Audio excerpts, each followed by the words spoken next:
9 yildan beri tug'ilgan kun kutmayman. Mana ikkita sababi bor. Ikkinchisi, onam bilan bir kun vaqtda tug'ilganim. Har yili onam katta tug'ilgan kun qilardi.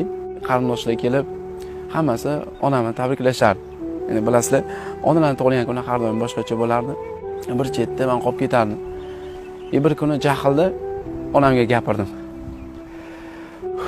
Afsus, siz bilan bir kun vaqtda tug'ilganman. Boshqa kuni tug'ilsam bo'lmasmidi deganimda onam aytgandilar. O'g'lim ozgincha qoldi. O'lib ketsam, bitta o'zing mazza qilib kutasan. Hamma padarkalar saniki bo'ladi deb aytdilar. O'sha tug'ilgan kun onam oxirgi tug'ilgan kunlari bo'lgan.